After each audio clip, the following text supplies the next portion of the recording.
We've got a lot to talk about today. Ricochet is leaving WWE. Kalani Jordan is a champion in NXT, and we're going to learn about change for wrestling. So stay tuned. This is WrstlXtra.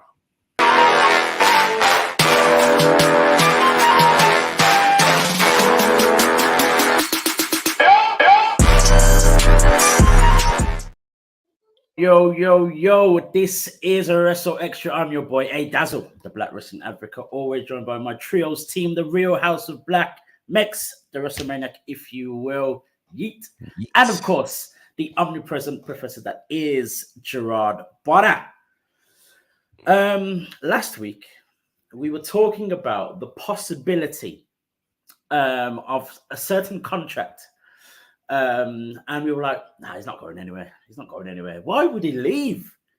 Next thing you know, a few days later, it is being reported and apparently confirmed by multiple sources that Ricochet is set to leave the WWE within weeks, I guess. The contract is apparently up in the middle of the summer. Is the word, the phrase being used, the middle of the summer. And of course, on Raw last night, Monday's Raw, we saw Ricochet being taken out by, of course, the man that is Braun Breaker, with people rambling on saying that this is the way Ricochet leaves, or this is the way he's being written out of storyline, etc., etc. Gerard, I'm coming to you first because we and you were very much convinced that there is no way. Why would Ricochet leave the WWE? Now we're hearing this. What are your thoughts now in terms of, one, how you were thinking last week, two, from what you've heard or seen or read in the reports? How is your mind working when it comes to this decision now, or the possible decision, 90% possible decision of Ricochet? It's interesting. I've been very, very vocal about how there have been so many reports that have been out about this one's contract is coming to an end, et cetera, and how WWE is not going to sit up and tell you they've signed all these people back. It'll happen privately, and then they'll let us know. And I was convinced that nobody would, on their own, of their own volition, choose to leave this version of the WWE. And then, of course, just like a good sitcom, there's the split screen that happens and it flips, and Ricochet apparently, and I say apparently, appears to be leaving the WWE. My thoughts on this are simple. Not everybody looks at success the same way, and not everybody wants to accomplish the same thing. For many of us, the WWE is the apex of the pro wrestling industry. By far, it's got the most visibility. It's the most watched of the shows that are out there. There's clearly the most money involved. There are the biggest platforms involved. But not everybody feels as comfortable in those spaces. You know, there are some people who would rather be known, and I don't want anybody to misunderstand what I'm saying here. Some people would rather be known as the big fish in the little pond as opposed to a big fish in a bigger pond. I think, I'm sure there will be think pieces, and we'll probably talk about what Ricochet's career in WWE looked like. I definitely can't say he didn't have opportunities. He had plenty of opportunities. You know, he was in marquee matches, featured at WrestleMania, featured at SummerSlam. The big SummerSlam match he had last year was Logan Paul. He got a featured WWE title match at a Saudi pay-per-view when Brock Lesnar was the world champion. And even this run he's been on as of late, the inaugural Speed champion. Like, I think a lot of things have been presented to Ricochet to showcase Ricochet in a great way. For whatever reason, Ricochet may feel like this is not the space he wants to go in. I've been thinking about it, and a couple of thoughts come to mind. The kind of moveset that he has and the kind of career that he has isn't necessarily one that happens until you're 50 and 55 and 60, right? Rey Mysterio is kind of an anomaly in that regard. But there aren't a whole bunch of people like that. So there's a part of me that actually wonders, is he considering winding down his career? It's been 10 years since he was the main guy at Lucha.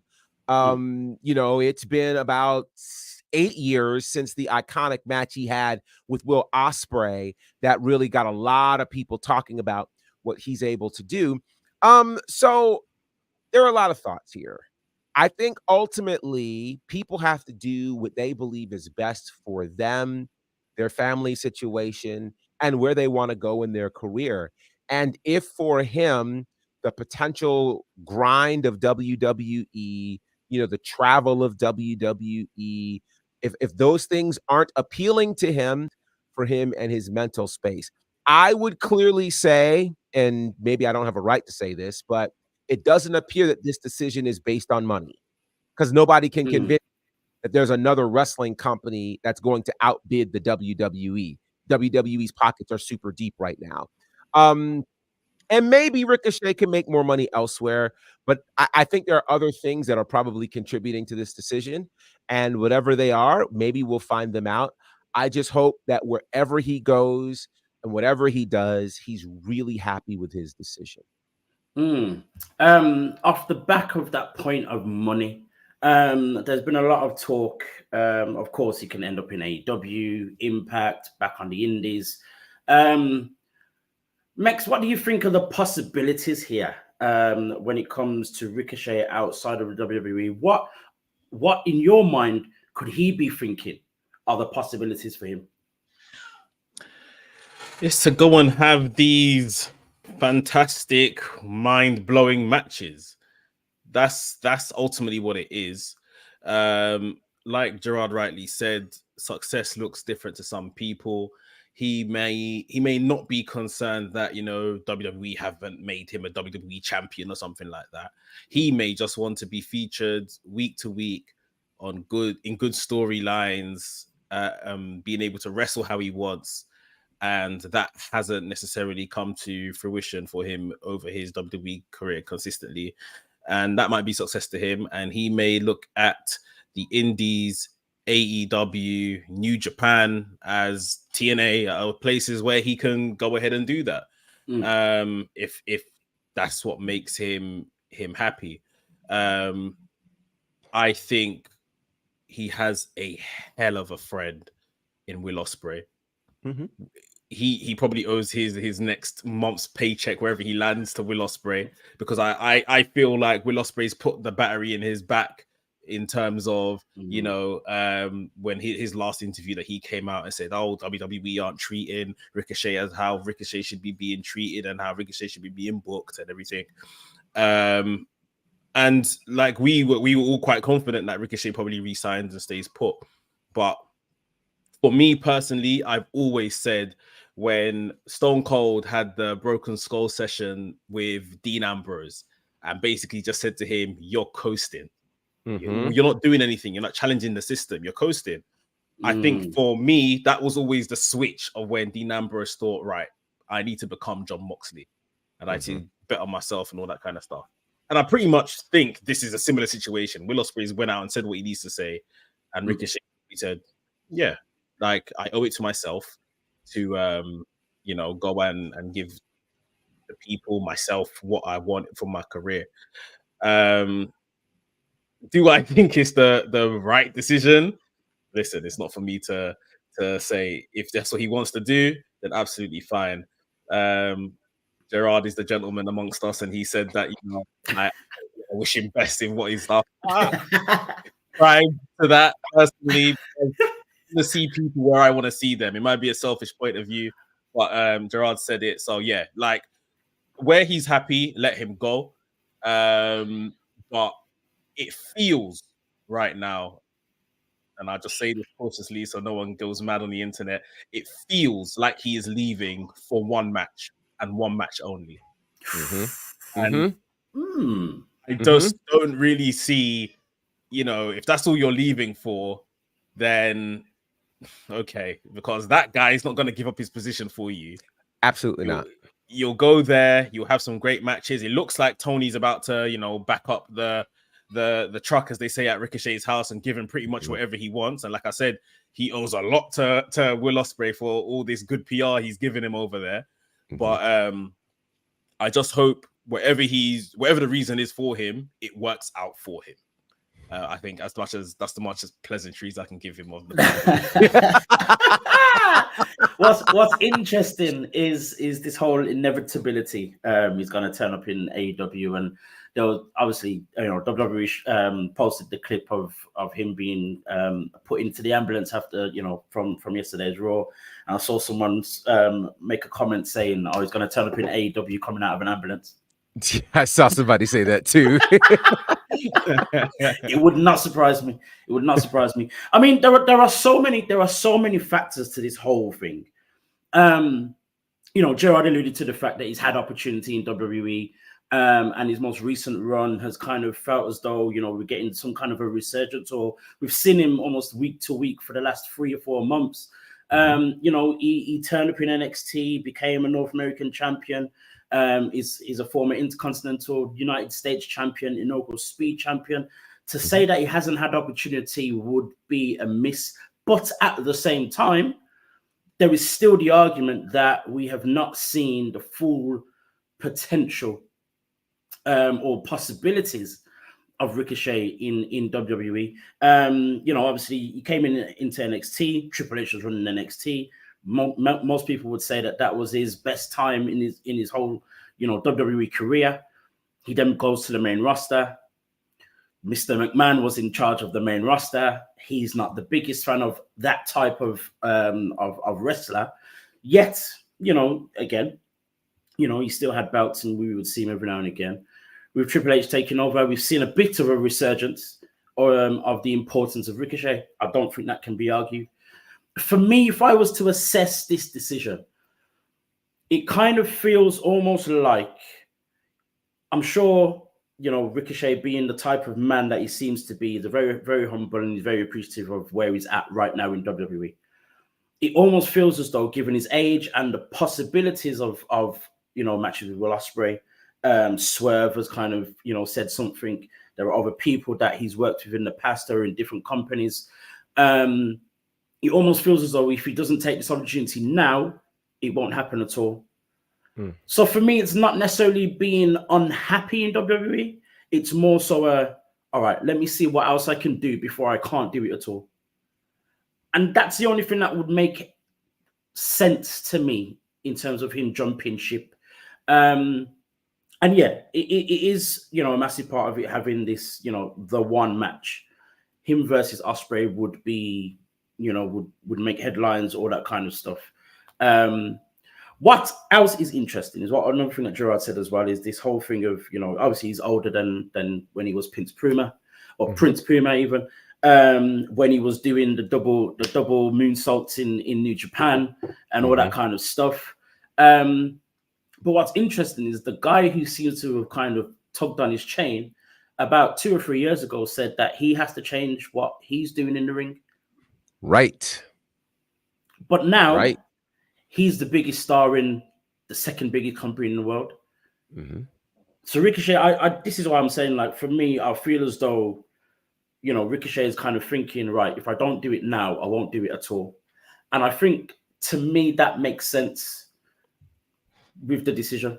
Again, he's been on a great run. He seems to have found a spot on, you can argue maybe the upper mid card of WWE right now. But again, he probably is coasting. He probably is coasting. And now Trevor Mann is thinking, I need to do something else. And maybe I need to do something else and just see what happens. He's got time to, if this decision doesn't work out, in my mind, I'm thinking you still have time to then maybe go back to WWE and do other things. Yeah, for me, it's a timing thing more than an opportunity thing, if that makes sense. Or definitely not. It's definitely not a money situation. Right. I think obviously we're living in a landscape as well. He is from the school of fantastic matches. You know, Gerard's mentioned the think piece. People are going to write a think piece. Well, spoiler alert, I'm writing mine right now. Yes. It should be out later this week. But yes, obviously, I've done a lot of research. I've watched a lot of stuff back over the last 48 hours. And some of the stuff he done, you know, you mentioned the match against Ospreay. Some of the stuff he done in PWG to kind of gain the name, like, it's phenomenal stuff. He's from this school of fantastic banger matches, and yes, AEW is where the best wrestle. And he's got a class full of people that ultimately he went to school with to do those kind of matches now on a TV stage, which is fantastic. But again, if we're looking at, you know, his resume as it was in Japan, you know, junior tag team champion, never open weight champion, NXT, North American champion, main roster, US, IC. We're beginning to see a pattern here of where ultimately his ceiling has been. No matter who his promoter, his head promoter has been, they've always seen him maybe here and not up here, sort of thing. Now, if he goes to AEW, let's say, are they going to, can he get himself into a position where it's almost like a Swerve situation? Swerve, what, in 2 years, he became a world champion after proving to be somewhat undeniable. And he probably looks at Swerve as an example and thinks, well, you know, Swerve might be my guy, but let's be honest, I'm a better wrestler than him. So why can't I ascend to this position? Does he have the charisma Swerve has? That's the question.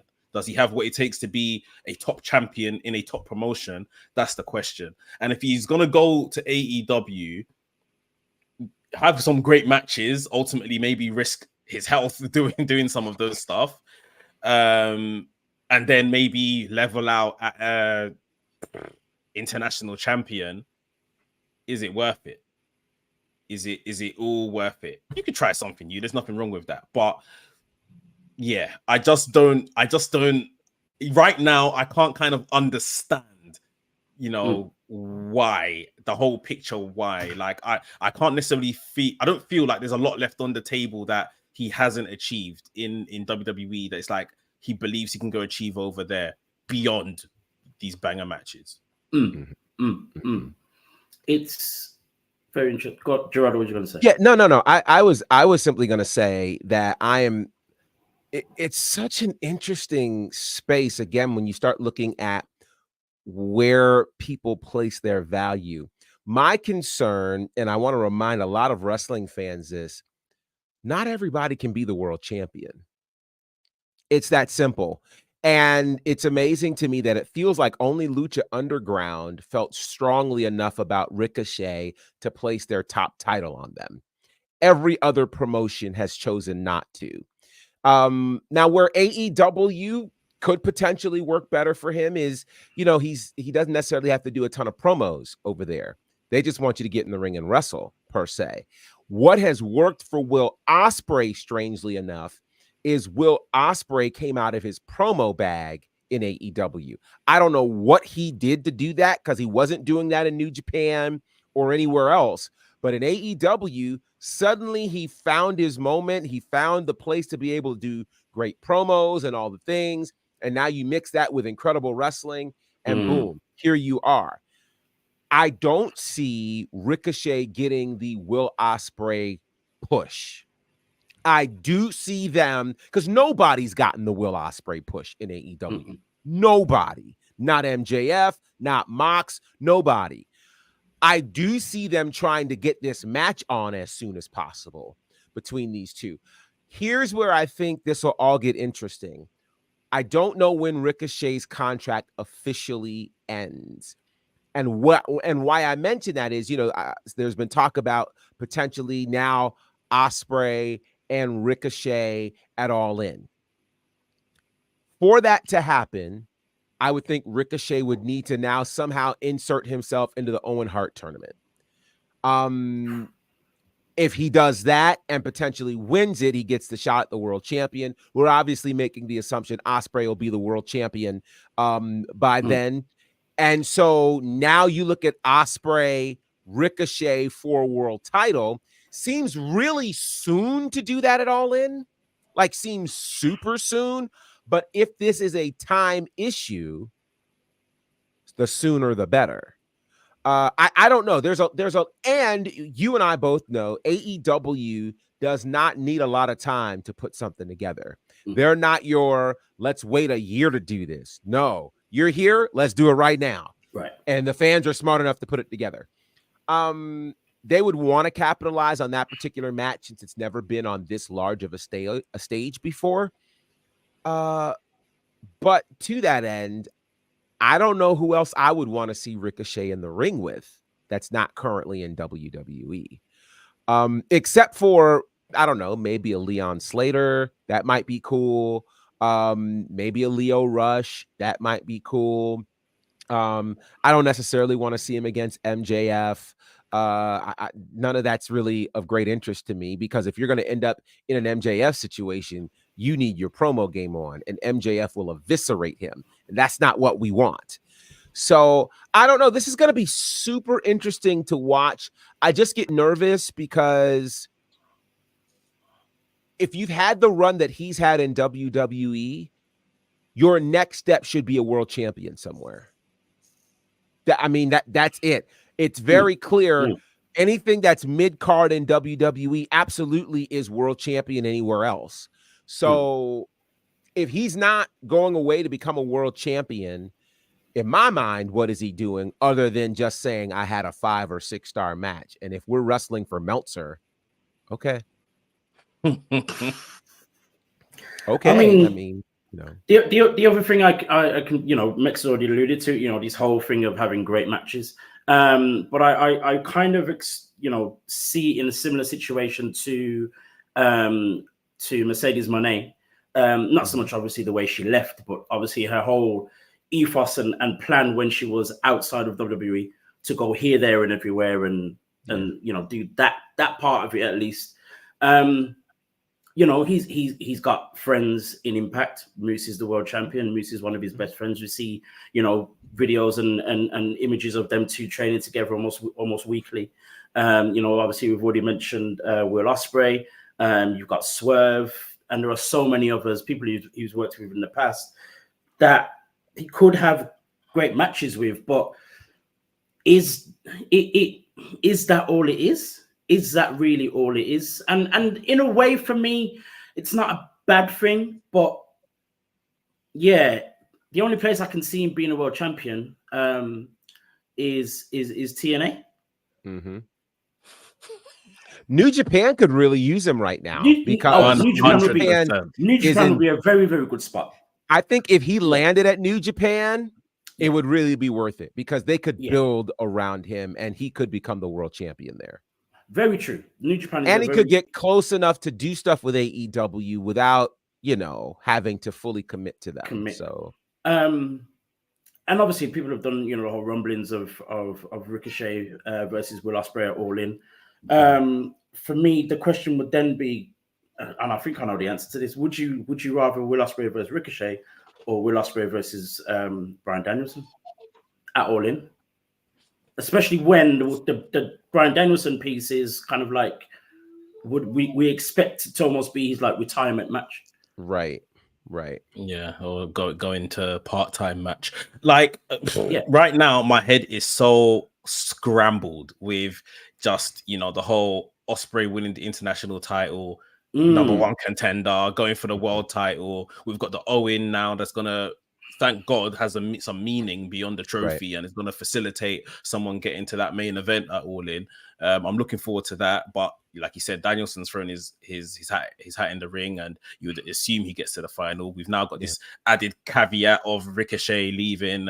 The time scale on that is that he should be free as of July, so that would definitely free him up for All In August.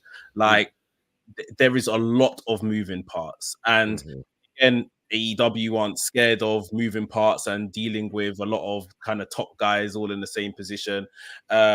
Obviously, we saw earlier this year when there were some releases. I think it was the batch when Jinder Mahal and them kind of people got released. The reason for WWE was that they had reached their potential. Like we don't need him to just come around and sit down and stuff like that. And I would like to think they made a play to keep Ricochet. I'm probably sure that's probably why they made him inaugural Speed Champion as well. But at the same time, they're not going to break the bank for Ricochet. Like, I don't want to sound disrespectful, but they might be looking at it as in, well, he's been here. Like, the main thing he probably needed to get better at was the character aspect of him, especially see on WWE TV. And WWE this isn't Ricochet's fault, I would say. They put him in their developmental product and he came out still the same guy, sort of thing. So they definitely need to take some level of responsibility that he didn't become who I guess they may have wanted him to become, or the intention was for him to become. They would have known how great he is in ring when they signed him. So they needed to make him into this TV character. They tried several things, straight up calling him a superhero and stuff like that. But it just never came to fruition. And they're probably looking at it like, well, this is the offer on the table. Like, we're not going to break the bank. TK will break the bank for you, you know, in a good word. So there's a lot of stuff going for you over there already. So if that's what you want, you know, there's the through ball, and he's done an honorable thing on his way out. As you do, you go out on your back. He's helped to really cement Bron Breakker. Definitely. So like I say, all the best to him. I'm questioning the decision. It's not my decision to question. It's his. But I want to see him go to the next stage. And if AEW can put him on that next stage, then it's all been worth it. And I'd love to see it happen. I'm just questioning if that is going to happen for him over, like you say, maybe a next 3-year contract or so. And I guess the fear is if we were having this conversation maybe 2-3 years ago, we'd be like, go to AEW.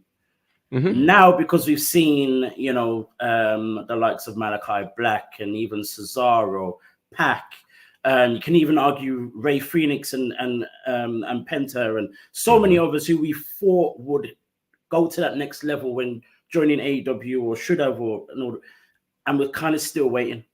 Bro, Penta is there. And he's about to end his contract, and he's trying to get the rights to his name in case he goes to WWE. And they need him. Like, exactly. Yes. So it's like you have to look at these guys that really and truly are of your ilk, of your level. Of course. And it's like, well, yeah, I've got a bit of a better name, and maybe I can speak English on the TV show. But like, really and truly, this guy didn't really fare any better. So. Yeah, I'm not saying he needs to stay in obscurity in WWE because of that, but I just feel like it's just so much more things to consider, I reckon. But we'll see. But as Gerard has said at the top of the show, like, success looks different to everyone. You know what I mean? And sometimes, you know, as we've said with the Naomi conversation, we've said it so many times. It's like, you know, we want them to be or to go to the next level, and whatever decision they make, it means they have to go to the next level. But that's us as viewers, isn't it? That's us as fans. Where they're at, they may feel as though maybe some of them. I'm not saying this for Ricochet specifically, but maybe some of them feel as though they can't go any further. So what else can I do in order to cement something?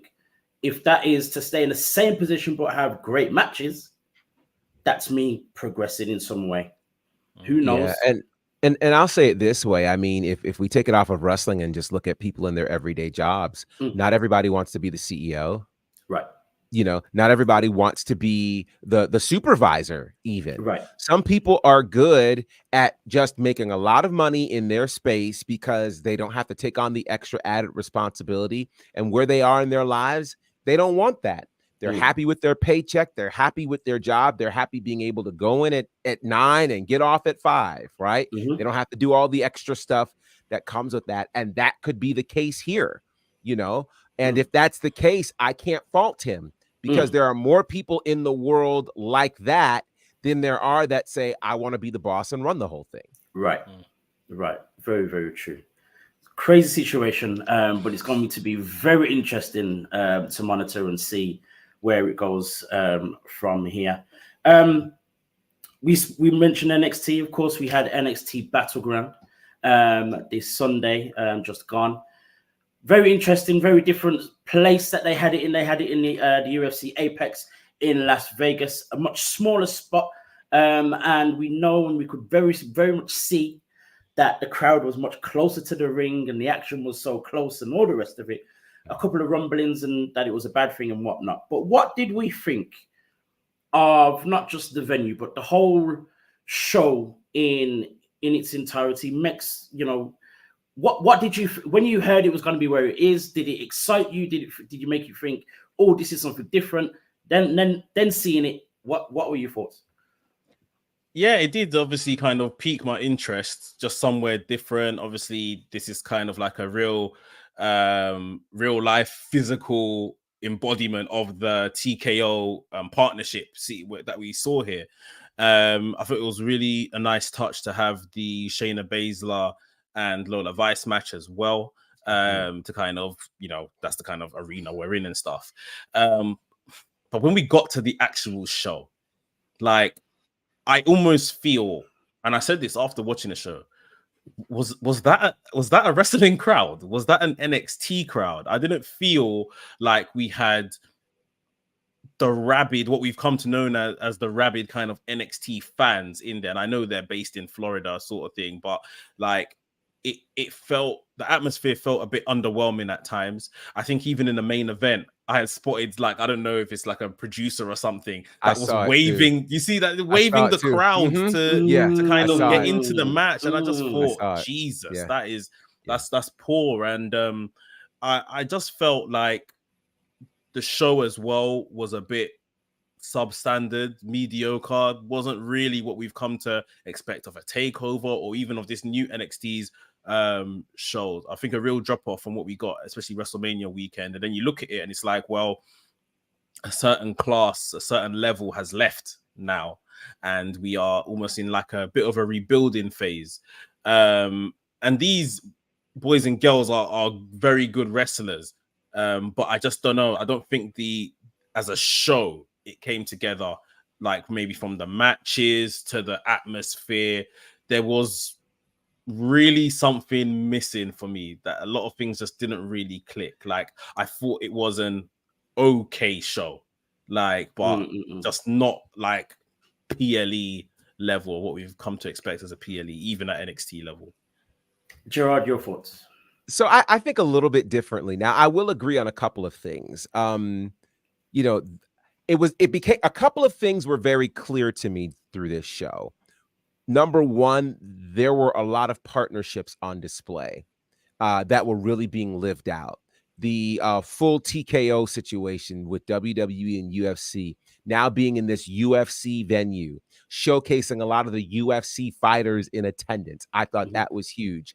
And then of course you had the officials from TNA, the president of TNA there, along with, you know, Gail Kim and Jonathan Gresham and several others. So there were a lot of things at work, and it just kind of reminds me, you know, when you have special partners show up, it's a special thing and you kind of want to put on for them. With that said, the crowd situation, I think, can be attributed to a couple of things. Firstly, I think they put tickets on sale very late for this, and they put tickets on sale late because the venue was small. The venue could seat 1,000 people max. So you don't have to put the full court press on. Like the set. And so a little history here. This event was not originally supposed to be in Vegas. It was supposed to be Memorial Day weekend in Savannah, Georgia. They'd already sold tickets. Things were already going on. And then they made a venue switch. Now, part of that could have been, you know, because they were already courting Vegas for WrestleMania. Maybe this was kind of a preview kind of thing that they were doing. So they moved Battleground to 2 weeks later, which was this weekend. And in place of that show in Savannah, they put an episode of Monday Night Raw, the episode right after King and Queen of the Ring. So you have a different venue. When I saw this venue, and I immediately looked and saw, oh, at max, you can only seat 1,000 people. So you're not coming here for a record-breaking crowd. You're coming here for something else.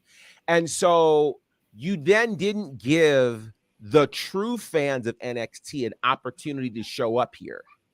This was for wrestling fans that might have been in town. Again, 1 to 2 weeks, 3 weeks tops for tickets on sale. So again, that doesn't give people an opportunity to fly in that might have flown in from Florida or from other places that really enjoy this scenario, as opposed to the next big PLE for NXT, which will happen Money in the Bank weekend in Toronto. Tickets are already on sale, much larger venue. It'll be much more of what we're accustomed to. So I think there's that. I do feel like there was great action on this card. I felt like there were great matches on this card. What I think might be souring things, I hate saying this, I wondered coming into this what was going to be the main event. Right. Because historically, it's always been said the main event is the biggest story. Okay. So coming into this, there were 3 matches that I thought would end up as main event. First, I thought it would have been the Underground because of the story that was being told, and then the venue, UFC, that kind of thing. Then a couple of weeks ago when Jordan Gray showed up, I was like, oh no, this is the main event. Clearly, it's history, right? Or it could have been the ladder match for the first North American champion. Any of those could have or probably should have been the main event. I understood the ladder match kicking things off. That made sense to me. I did not admittedly understand Trick versus Ethan Page as the main event, though I think they put themselves in a corner. Here's why. It's Trick's first title defense. It's his first PLE. If you don't have him as the main event and he's the leader of the brand, what are we doing? Right? Ethan Page's first match. I mean, that all came together very, very fast. But I don't think that match was kind of the go-home image that they intended for it to be. It didn't quite, and maybe there wasn't enough story. Maybe it was just the experience level was too different. But I, like the rest of the pay-per-view, I really did. I enjoyed it. We might at some point talk about some of the results, but overall, there were a lot of big fight feel kinds of moments. And I just felt like perhaps the main event didn't deliver. And as with most songs, you remember the beginning and the end. And if the end doesn't hit right, the whole song feels whack. And I think I don't want to put words in Mex's mouth, but I think that's a feel to this thing. Because I think a lot of the matches really did deliver. To be fair, speaking of songs, the intro to this song, Battleground, was very, very good. The 6-woman ladder match, of course. Which saw Lash Legend, Me Chin, Fallon Henley, Sol Ruka, Jada Parker, and of course the eventual winner, that was Kehlani Jordan. I'm about to be quiet because there's a certain guy on this show who said that a certain Kehlani Jordan was going to win, and I said, nah, she's probably the least possible. As much as any one of them, as we said so many times, could have won it. I'm telling you now, he's got a pen in his hand. I'm telling you now, I know for a fact now that he is one of the writers of both NXT and AEW. Absolutely. Next, what did you think of the match itself? And of course, the final result. It was a good match. And Gerard is right. There was some good action, up and down the card. The main event, But there was some good stuff. With this match for the ladder match, it was really good to see all of these women that have probably had next to no experience in this kind of match deliver, sort of thing. They done really well. Like I said, Kehlani Jordan, she's entering her him, or should I say her phase right now. Like, she is going to literally follow that trajectory that we saw Carmelo Hayes on. Like, I think her kind of Lani for president kind of rah speech she done on the Go Home show really cemented for me that she's gonna do this sort of thing. And I think it's a good first choice. I think she probably goes on maybe to battle a Fallon Henley from here on out, and they can kind of tussle over the title. But I don't think it's a bad decision, and I think all the women involved put on a really good show. Sol Ruka and those double soul snatchers out of I missed the first one because I blinked. And then all of a sudden I saw her hit the second one, and I saw the replay. Yeah. I was like, oh my God. Yeah. Like, to be fair, I think that was like one of the only moments of the whole show that the crowd are really, you know, on their feet and embraced. But yeah, I think they've done an excellent job. Again, it kind of really just shows how much talent they have in that women's division. And that, you know, when you care and nurture for a division, a women's division, especially how we always see the men's stories always really work out well. They are doing the same stuff here now for the women. They have, you know, same opportunities, and yeah, it's paying off, because they're gonna have, by the time all these women maybe move up within a year or 2 years of each other to the main roster, main shows, they're gonna be stealing the show. Too much options, too many options. So yeah, I was very impressed by this, and yeah, Kalani for the win. What's interesting about this whole thing is, you know, we've got Kalani as champion, but yet any one of those women could challenge her, and we'll get some great matches. And like you just said, Max, you know, that's the beauty of this women's division right now. You know, Jada Parker's taken on Michin. The Lash Legend is still kind of, you know, in that main story with Trick. As much as they broke up, you know, there's still something going to happen within that space there. So it's going to be so interesting. The other part that's interesting is not, you know, is what we were talking about last week, Gerard, when we were saying how the introduction of this women's North American Championship could see a change in the NXT Women's Championship. We didn't get that. We talked about it in length last week. So just give me your thoughts real quick on the outcome of this match, and, you know, just how you felt, and, you know, and how you see things kind of going from here. So admittedly, I also had been very vocal that I felt like absolutely Jordynne Grace was leaving as the NXT Women's Champion. I was surprised that didn't happen. I felt like that was a great moment and a great location for that to happen. And now that I've had, you know, about 48 hours to sit with it, the prevailing thought that I have is I'm not ready to throw the baby out with the bathwater yet. Meaning, I'm not willing to say this partnership is dead in the water. I think we're really there's a story that's starting to be told.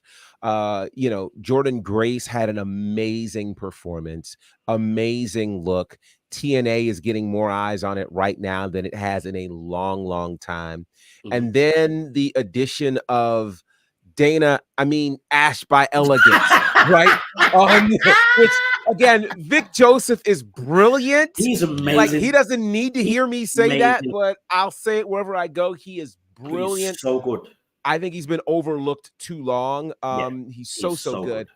And that touch said to me, oh, we're adding more TNA figures in here. You know, Wes Lee getting beat up toward the end of this by Gallus, you know, and you start thinking, who's going to show up? And Zachary Wentz puts out a tweet and says, hey, we're here to help. Like, it's like, this stuff is going to happen. And so for me, the partnership is what's going to get really interesting with all things TNA and NXT. And so I'm intrigued to see where that's going to go, but I'm so excited that it started with women. And I don't think it's over. You know, this Friday, Jordynne Grace has an open challenge for her TNA Knockouts Championship, and anybody can come through that door. Could be Tatum Paxley, could be Roxanne Perez, could be someone we haven't even mentioned yet. So I think the possibilities are endless. I would have wanted Jordynne Grace to walk away with that championship, but there's nothing that says that title opportunity won't come again, and that we won't see somebody cross through that door and take somebody else's championship. I think we're just starting with what this could be, and I think they're going to get it right. Cover this. Big up Will Chisholm for the super chat. He says, I think fans need to get used to WWE working with other companies, with Jordynne Grace working for NXT, and now Io Sky working Marigold in July. It's a new world. Yes, that announcement was just made today. It's crazy. Yeah. That is very interesting indeed. And of course, for those that don't know, Marigold is also, where it's Julia. She's kind of coming from that same space as well. She's already kind of, in talks with NXT, apparently signed already, going to make her debut within the next few months, maybe. So all of that is kind of making sense as well.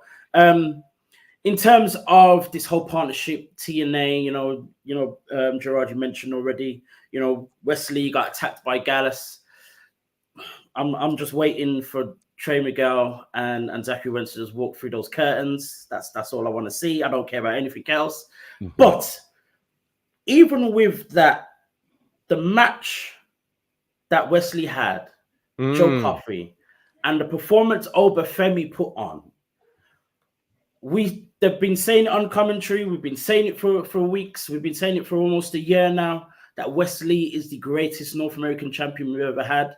I'm sorry, but Obafemi has stepped into the chat, and this guy, we I don't think we've talked about him enough at all, actually, on this show. But we haven't. We really haven't. But this guy, he's now had 4 defenses.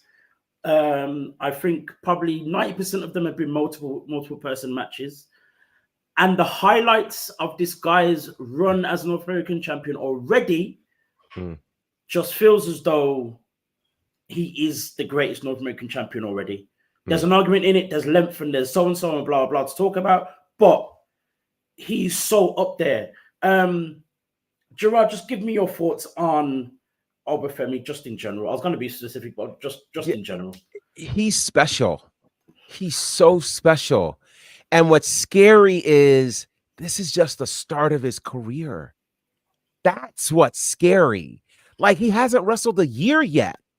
And I'm like, you're hanging in there with 2 veterans, Joe Coffey, Wesley, and you're doing things we've never seen before.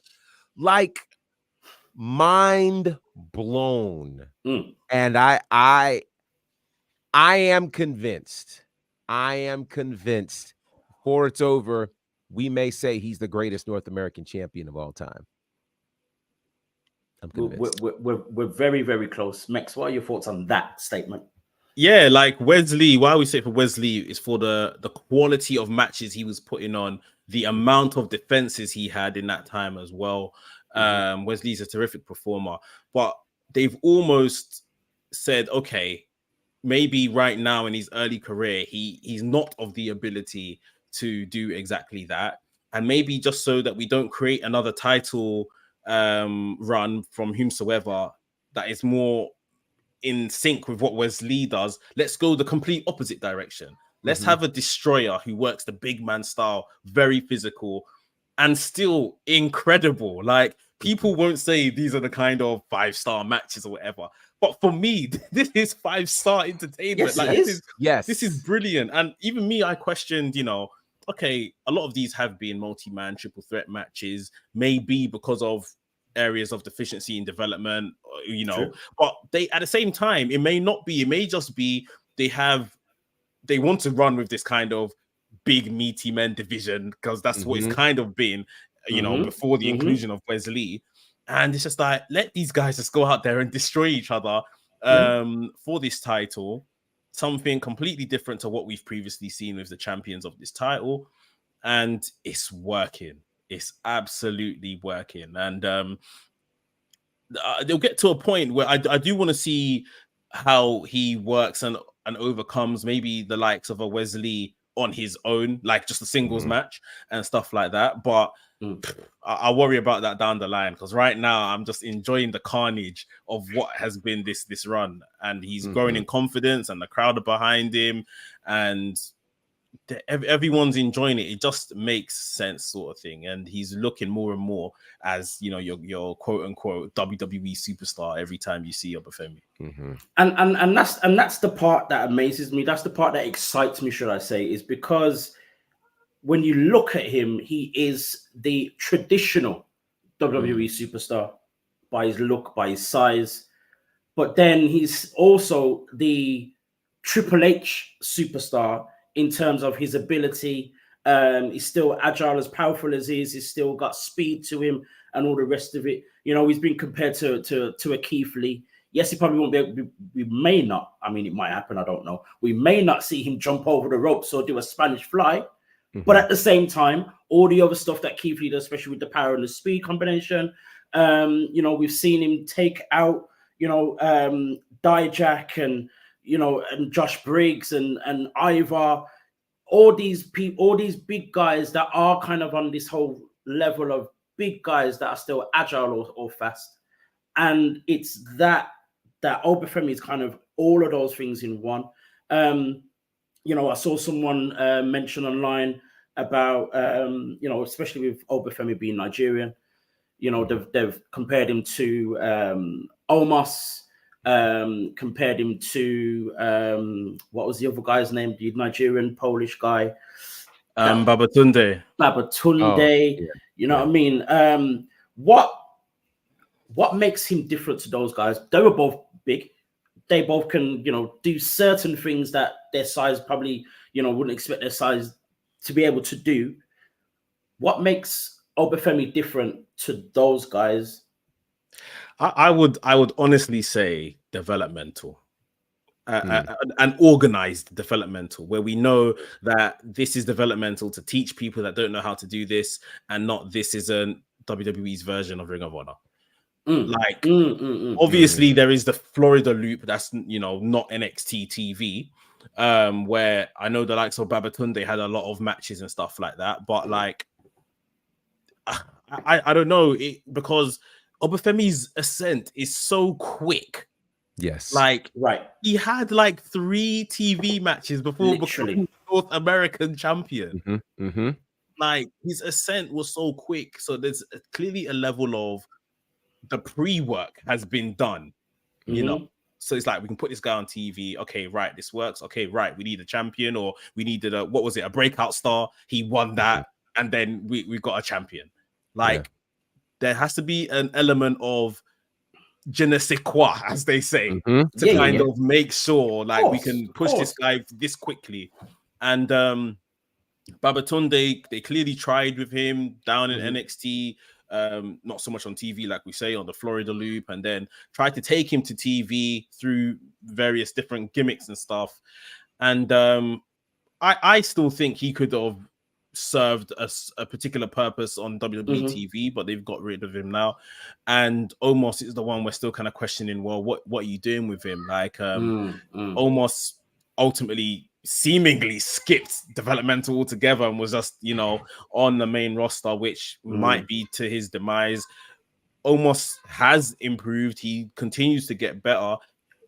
I think just his issue now is that maybe the damage might be already done. Triple H doesn't seem, if you look at who's on his rosters now, you don't really see a lot of the Omos type, so it might not necessarily be what he fancies. But, you know, I guess right now everything's going, like I say, there still has to be a level of natural ability, which I think Obafemi has.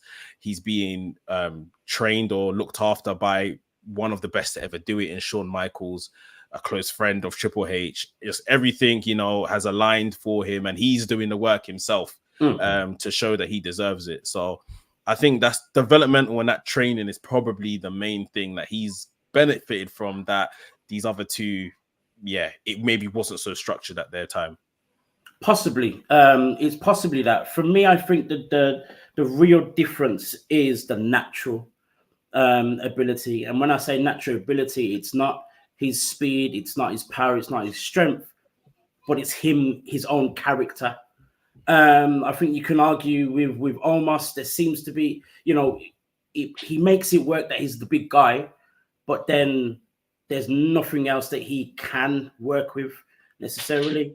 Babatunde, probably more so a timing issue than natural ability. I think he had, you know, enough to be a good character, but he wasn't given the characters or you know, the stories to kind of work with. Whereas with Obafemi, it's like it's just an exaggeration of him. It's literally just an exaggeration of him, and he can talk on the mic. I would happily sit down for an hour of NXT just to listen to him talk. He sounds like an intellectual monster. Yes. Yes. Right. Totally.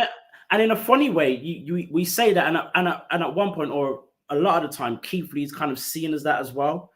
But there just seems to be something different. Keith Lee's gentle. He's gentle because of his tone. Like, he's a bit more gentle. Yeah. Right. Obafemi is like, this is me.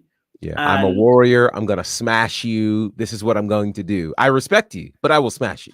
Yeah. Exactly. And I just think that he is, I think he literally embodies everything a big man in this modern day of wrestling is supposed to be, literally in every way. So I'm really excited to see what happens with him. There are still so many other avenues that we can, explore with him. Like Gerard said, him facing someone like a Wesley on his own, or having a more significant maybe storyline with someone, and seeing where that goes. But right now, it's crazy because there are things we can pick out and say, okay, but you need to do this, but what about this? What about that? And talk about the multi-person matches probably hiding something. But at the same time, it's the perfect way to deal with him right now. There's no point in seeing potential and working with him as if he's a world champion already. Work with him where he is and develop that potential, and then take it to where it needs to go. It's gonna be crazy to see what else we get with Obafemi, and who his next challenger is. I'm guessing Josh Briggs will come out of the woodworks at some point. Gallus will still be about, but we'll do it. So moving away from the WWE, we have AEW. We've not talked about this yet, but we know that come Forbidden Door, Mercedes Moné will be defending her TBS championship. Gerard, just give us a bit of an insight as to who her challenger is, and where she's come from. Yeah, so it's looking like her Forbidden Door challenger is going to be Stephanie Vacour, who is the current the New Japan Strong Openweight champion. Very interesting, of course, that belt many felt like was created for Mercedes, but Mercedes ended up losing the final when she got injured to Willow Nightingale. Strangely enough, Vacour is who Mercedes defeated in the opening round of that particular tournament there. So there is some history. Since then, Vacour has done some really significant things, including defeating Julia to win that Strong Championship. So it'll be very, very interesting to see how these two will match up. Now, this week, Mercedes is scheduled to battle Vacour's tag team partner, and will put the TBS Championship on the line. And it's said that if indeed Monet loses that title, then the match that they have will just be for the Strong Championship at Forbidden Door. Max, your thoughts? I mean, they're trying to keep us invested, aren't they? They're trying to keep us invested. They're trying. It's not gonna happen. Yeah. They are clearly course correcting on what happened when she got injured last year. I think Steph has been a great champion as well. She's been really, really good and entertaining as well. But it looks like it's a foregone conclusion that the CEO is going to collect the New Japan Strong Women's title, be 2 belts Monet, and we go from there. We see what else the character develops into, and if she becomes any more obnoxious, because now she has 2 of these titles. I think that'll be quite entertaining to see. Max, do you feel this whole thing, with this course correction, her getting the 2 belts and defeating Willow, getting back this New Japan Strong, do you feel as though it's forced in any way, or is it kind of just like, yeah, let's just make it happen, it makes sense, let's do it? No, there's the element of it being forced for sure. I definitely think like I hate course corrections. Like, even in the WWE now, we've got Liv Morgan champion. If Rhea comes back and beats her on her first night, like, I'm gonna be livid. Like, I hate stuff like that. Like, I think, especially in the Willow and Mercedes story, which 100% I'm sure they're going to circle back to. What does it say if you selflessly come in after all this time of the fans waiting and this, that, and the other, if you lose your first match to Willow? Like, immediately you've made Willow look like an absolute star. Like, down Mercedes. I don't care if you've just come in here. This is my title. This is my place. And I know other factors like money and this, that, and the other. They go with Mercedes. They go with the established star and stuff. And New Japan, we know that they definitely need that additional exposure in regards to that. So we go with Mercedes now, you know, at Forbidden Door. But I kind of expected Mercedes to maybe be a bit more. I'm not saying that she is like a bad or wrong decision. I just felt like she could have been the person to kind of say, no, let Willow pin me on my first night and let's see, you know, what kind of commotion that creates. Get it. But yeah, I just feel like, yeah, okay, well, we'll see. I don't like the idea of her coming in and just winning all this stuff, but when it happens now, let's see what she does with 2 titles and yeah, how that can help the rest of the division.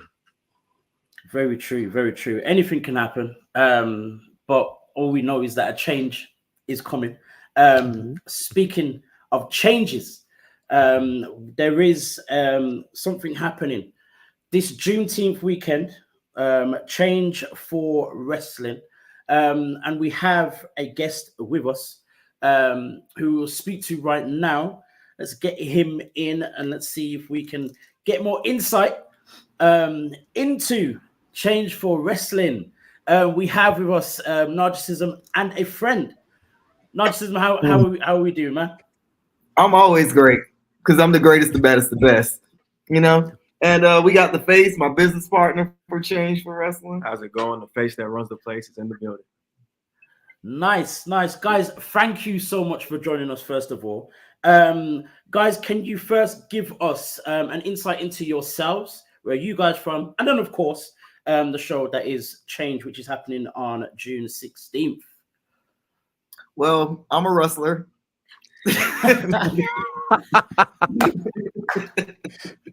You don't say. Here and there. A little wrestler here. NAJASISM, the greatest, the baddest, the best, your hoochie daddy. Narcissism, the PCW champion, one of the creators of Change for Wrestling. Yeah, and I am the other creator of Change. I got my start as a professional wrestling photographer. And I go by the face. Nice. So Change for Wrestling. The first question, and I guess there may be an obvious answer to this question, but why do this? What sparked the change? What sparked the idea and getting you guys to kind of put this together and go the full haul? There is an obvious answer. Well, maybe over a year ago, I really noticed that on a lot of shows within the Georgia scene, we saw the same African-American faces over and over, same 2, 3, 4, 5 faces. And then there was this influx of a lot of young talent, some that I trained, some at WWA 4, just all over the state that weren't getting used and don't get the opportunity to get onto these larger shows. And it takes so long for them to break through. So why not create a platform for them to showcase only them? Because they're not going to get that showcase anywhere else. So, I had already came up with the ideal over a year ago and didn't really put it into action. And then when Ashe started, I was like, this was confirmation in my mind. Okay. Because I went to the first Ashe to help out and everything like that. And then it was just like, okay, this is confirmation in my mind. What I thought we should do should be done in Georgia. Because if he's able to do it, we can do it in our state also.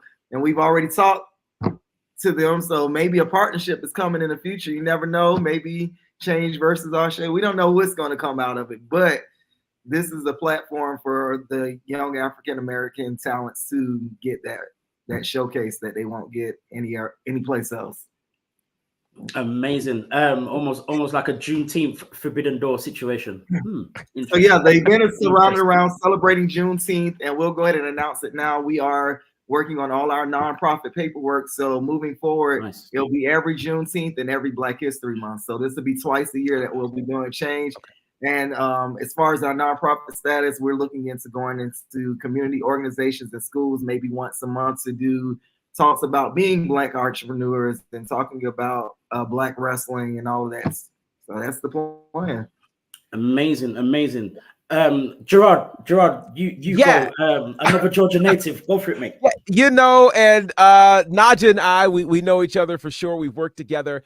I want to ask you this: how important for you is it to be able to highlight Black wrestling, specifically in Georgia, a state that has been the center of the civil rights movement, but I also would say has been the center for this revolution of Black wrestling in the independent space? It's important for me because I feel like when I did the awards, you know, I created the Georgia Wrestling Award Show. And I realized like that was something for everyone collectively. But it still wasn't a showcase. A lot of African-American talent still aren't being recognized. And there's some great talents out there that can do some amazing things in the ring. So it was important for me to, as somebody who'd already been at the forefront of being a creator, let's be at the forefront of creating something for the culture and, you know, people who look like me. And that's the main thing. Yeah. I mean, just to be an inspiration and to, I don't know. As you know, I came back to wrestling in 2021. I never set out to be a trainer. I never set out to own a promotion or do any of this. This is not in the car. If you would have asked me in 2020, would I be wrestling? Would I be planning a award show? Would I be doing any of this in 2020? I would have thought you were crazy. You know, one of the people I trained with who is in WWE years ago even approached me 2016 and approached me with the opportunity about possibly being able to get me to come there, do some things, you know, and I pretty much was in my mindset of like, I don't know about that. You know, I'm not wrestling anymore, shut it down, didn't even reach back out and everything like that. Because in my mindset when I stopped wrestling, I thought I was done. So just being back for a year, it's crazy that it's important to me because I didn't expect this to happen. That's the main thing. This was never planned. Yeah. Let me follow up with this question. How difficult was it to be able to narrow down the talent that you wanted for this particular show? Because you've got some names obviously known throughout Georgia, but then you also have some names that are known nationally and internationally. What was the process for you going about picking the talent that would be on the show? So for us, when it came to like the talent that was local that really didn't get spotlight, some of the newer guys, it's because that we watch them all the time. Me being a professional wrestling photographer, I'm always there, so I'm able to catch every moment of everybody because, you know, I'm always around. So we really picked who gravitated towards us, who I would even say that we were fans of, if that makes sense. To be honest, and then the other thing we did, we split it. We wanted to have a roster with half of vets and half of new talent. We wanted to kind of have a big mixture. So, quote unquote, the younger talents get the rubs off the bigger names. And as we told the younger talents, hey, just because you're not doing the press conference this time, or just because you're not in a singles match this time, maximize your minutes in the fight for survival. Maximize social media and everything that we're doing, because maybe this leads into building into you having a single match at the next show, or having a bigger, because everybody that we're working with on the roster now, we may bring in 2 or 3 names every show to help with the promotion, everything like that. But we're going to stick with the same roster and continue to build upon that roster and kind of move people around. Maybe, you know, some of the rookies that's only been wrestling for 2 years or so, they'll be in a single match at the next show against a vet. And, you know, we're just going to move it around like that. That's how we're going to build a show. Yeah, continue to create opportunities for sure. Before we get talking about some of the specific matches, some of the specific talent, one of the other things that I know is just how good some of the video promos have been and stuff like that. Face, I'll come to you with this one. How important is that part of this whole process for you in terms of, you know, putting change out there and this being the first show? My immediate thought was that I want to be taken serious. So with that being said, the branding has to be spectacular. The marketing has to be spectacular. The videos have to make everybody look larger than life. The photos have to look great because in a way, I feel like, you know, this being our first show, we have to bring it. We have to bring it. And, you know, the best way to do that, in my mind, being a photographer, being a graphic design artist, was to make sure that that one thing was going to be on. If I was going to be on a project, that was the one thing that was guaranteed to be on point. One thing that we did in the beginning of the planning process, the first thing we did before we even announced the event, we did a media press day, and we set 4 days, and we sent it to the entire roster. We said, hey guys, on this day, select the time. When you come in, we'll film your promo. Everybody got an hour time slot. We did photos for everyone. We did videos for everyone. And we had 4 days, and each day had 8 hours. So everybody can get their hour slot. Some days we had 6 people. Some days we had 15 people. Some days we might have had 10 people. But that's how we did everything. We filmed everything before we even did the first flyer. We got JPEGs and PNGs and pictures of every person on the roster. We didn't want to pull from their pages. We didn't want to pull from their social media. We wanted all the content to come off as original. So it wouldn't look like you're looking at something that's just being rehashed. No, this is all new. This is all fresh. It's all, yeah, that's pretty much it. And I'll add too, we both have backgrounds in like film and video and photography and all that. That's actually how we became close. You know, that's how our story kind of came together. So with that being said, we automatically knew that production was going to be something that we highly valued. And also in areas that he slacked, I was going to pick up. In areas where I slacked, I knew he was going to pick up, and so forth. So that's amazing. You mentioned Arshay, and I think that has also been one of the things that helps them to stand out as well in terms of the promo and all the rest of it. And for me, coming from the same background as well, photography, graphic design, that's always the one thing that I look at or pick at, should I say, when it comes to anyone I've ever starting anything, whether it be a YouTube show, whether it be an event, whether it be anything else. It's one thing that I look at. And for you guys to do it the way that you have, you know, again, you know, salute to you definitely for putting it on and the level that it's already at as well. I'm hoping that it can continue and then obviously then turn into a much bigger thing as well.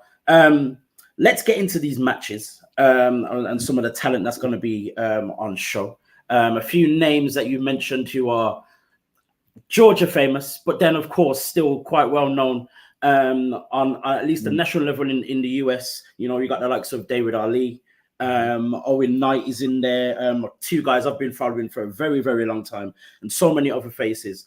But the one guy who's probably going to give you, you know, who's probably creating the biggest buzz is, of course, Patrick Clark.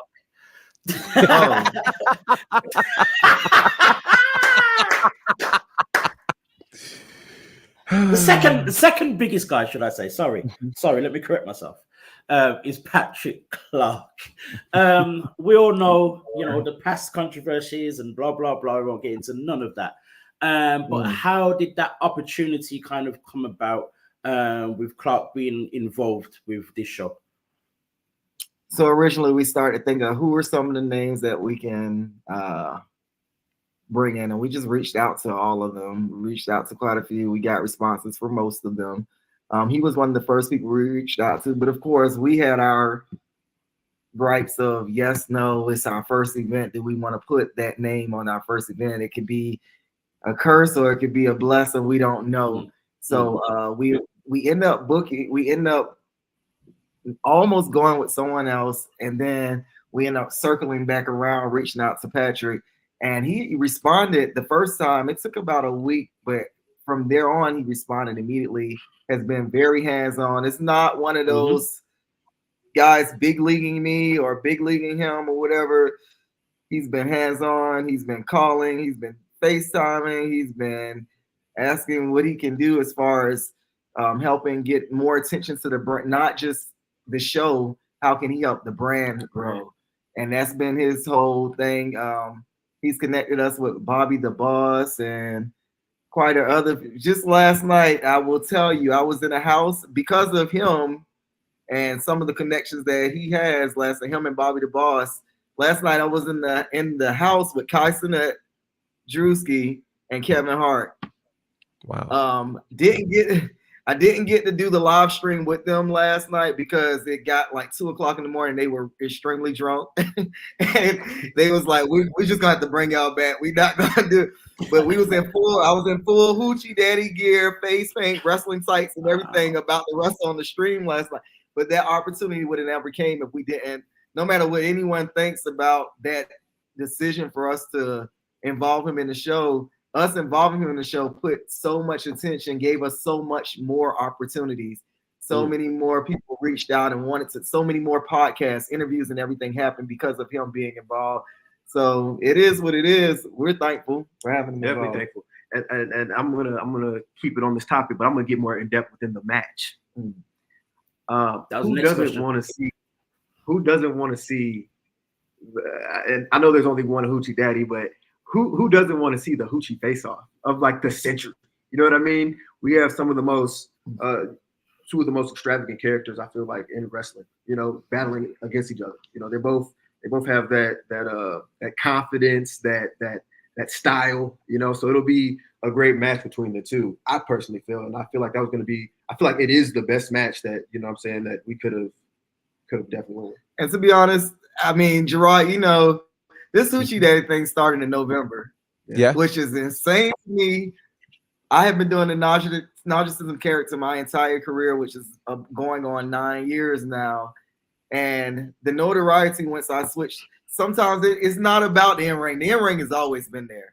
But when you add a definite character that people can connect to, that makes a big difference in wrestling. And within 3 months of doing the character, I end up being that reality of wrestling. And walking into the door, the first thing somebody walked up to me and did and hugged me, it was like, "Hoochie daddy," and gave me a hug. And I was like, dang, I just started doing this character 3 months ago. And somebody in Texas named Fatu coming up to me. Wow. Yes. Yeah. Wow. You know, I ain't dropping names. I'm just saying it was like, "Hoochie daddy, what? Oh, I got a speak motion." So, you know, for me, that was confirmation, like I'm going in the right direction with my characters. Some people might have not gotten it at first, but that was confirmation. This is the right direction for me in my wrestling career. And me against him, I think is going to be not only an outstanding wrestling match, but an outstanding battle of characters, the character work that's going to be in that wrestling match. So most definitely. And, you know, just on your character and the event alone, the correlation is taking a risk. You know what I mean? You know, sometimes you have to take a risk, and it looks like and feels as though it's all going to pay off. But if you didn't take the risk, you wouldn't know. So it's massive to see. It's great to see that correlation from, you know, with your character and the event as well. Like that as well. Of course, the main reason why you are on the show is to promote the show. So let the people know where they can see it, how they can get tickets, where they can watch it, anything like that. Just give us all the information you can. Wait, where's the camera? Where's the camera? Quickly, I'll say, as my couple things I want to hit on. Like, you got I look at it as the Goldberg against Brock. We got Tyson mad at CT Keys. That's going to be awesome. It's going to be a problem. Yeah, it's going to be insane. And then you got Skrilla versus Ali, technical wrestler. Skrilla, the 2023 Georgia Wrestler of the Year. Ali, multiple-time world champion, doing this thing. I'm excited about that. Then the Fight for Survival, which I wanted to go through that match. People are like, "What is the Fight for Survival? Is it a Rumble? Is it a Battle Royal? What is it?" So just if you want to know what it is, you can win by any means necessary. Over the top rope, pinfall, submission. It is a fight for survival. Wow. The women's match, the Shalance Eliminate. Look for pure entertainment in that match. It's the only women's match, so we're going to make sure it stands out as the only women's match. And then you talk about the triple threat match. Hyena Hetz, the One Division Pro Champion, recruited by the Ring of Honor Dojo. wrestled in Puerto Rico, Monster Factory trainee against Owen and Chad. That's going to be a banger. I'm excited for it. So if you want to go to changeforwrestling.com, you can get tickets on there. You can make donations. You can be a sponsor. You can be a vendor, all on the website. And then you can follow us at Change for Wrestling on Instagram. Yeah, and you can pre-order shirts on the website also. We don't have the other shirt up, but this is one of them. This is our Freaknik inspired design. And yeah, that's pretty much how you can do it. Sponsor, vendor, donate, buy tickets. Now, what we will be announcing tomorrow is how you can purchase the stream. Yeah. Awesome. So we'll be releasing the streaming link, and it'll be $19.99 to purchase to watch. Nice. Is that live or the recorded? Live stream, baby. Love it. Awesome. Love it. Awesome. Love it. Boys, thank you so much for joining us, man. We will put up all the information as much as possible over the next couple of days. And I hope the best for this show. And I hope even from now we see it again very, very soon. Boys, thank you very much. To come. Thank you for having us. Thank you very much, man. Great work. Thanks, guys. Nice. Awesome. Change for Wrestling, 16th of June. Get your tickets at changeforwrestling.com. It is this Sunday. It looks like it's about to be wild. It looks like it's going to be a wild show. That fight for survival is a bit of me. I like chaos. Yeah. And I'll tell you, Najicism has really done a great job, both as a wrestler, as an event organizer as well. The Georgia Wrestling History Awards for years did primarily everything virtually. They handed out all their awards on a podcast. That's how it was done. And a couple of years ago, he said, hey, I think we can have an actual physical show. And so 2023 was the year he said, we're going to do our first live show. It was amazing. It had performances, all kinds of things. I was honored to be one of the hosts of the show. We did it again earlier this year, and it was fantastic. So he puts together great events. He has a great mind for a live event situation. So it'll be exciting to see what Change for Wrestling looks like this Sunday. And I just love that we have so many events now that are centered around what we're doing as a people, what we contribute to the wrestling community, and around Juneteenth as well. So this will be amazing. Changeforwrestling.com. Make sure you guys check that out. Yeah, man. And I must say, as I mentioned when we were talking to them, the one thing that stands out for me, that stood out, and I say the same for Arshay, is just the production level, the branding, the look, the work. You can tell people have thought about this, and not just for how do I make a quick buck from a few people buying tickets. How do I put on a great show that showcases us, and that us being both Black wrestlers as well as themselves putting on events. Absolutely. And it's clear that they've put a lot of thought, effort, and everything else into it. So I really want this show to be as successful as possible. With that said, we have gone way over our time because we had special guests. But you have been watching WrstlXtra on the WrestleManiac UK YouTube channel. Couldn't get my words out just then. Don't forget to like and subscribe and click the notification bell to see when this guy Mex puts out all of his reactions and things to WWE, AEW, and everything else in between. You can also find Mex on Instagram, WrestleManiac UK, and WrestleManiac.uk. Is that right? Hold on. That's right. Yeah, WrestleMania.uk on Instagram, WrestleManiac UK on X. You can also find Mex on the Wrestling's channel. Don't forget to like, subscribe to see when those guys put out all of their stuff every week. And I hear that Wrestling's House season 3 has been recorded. Shot this weekend. Yeah, some great stuff. Watched some great matches from yesteryear. Some that we weren't even alive when it happened. So wow. Yeah, That's we had some 2000s 2000s babies watching like, you know, early New Japan, WCW stuff they just have not seen. So like wow. We watched a fantastic Aja Kong match. Fantastic. Oh wow. Like Wow. so yeah, the reactions are gonna be crazy. And yeah, also a cheap plug. There's gonna be a Clash of the Castle vlog out next week. So Nice. I'll be up there this weekend. So yeah. Nice. Mex in Scotland. You can also find this guy, Gerard Bonner, on all things Bonafide, all platforms on Bonafide. You can also find him on his own show, The Faction Show, as well as multiple shows, including WWT Live every Monday, Wednesday, and Friday on WWT. And also, as well, you can find him doing all of his commentating and broadcasting on Southern Honor Wrestling. That's a Georgia plug. Our Shay, you know, all the other ones, all Caribbean, IWE, Turnbuckle Championship, the Nightmare Factory. Keep going. All of them. Just find this guy wherever you can. You can find me, A Dazzle, on Black Wrestling Alliance on Instagram, BWA Dazzle on X. Guys, thank you for your time, and we will see you again next week. See you later.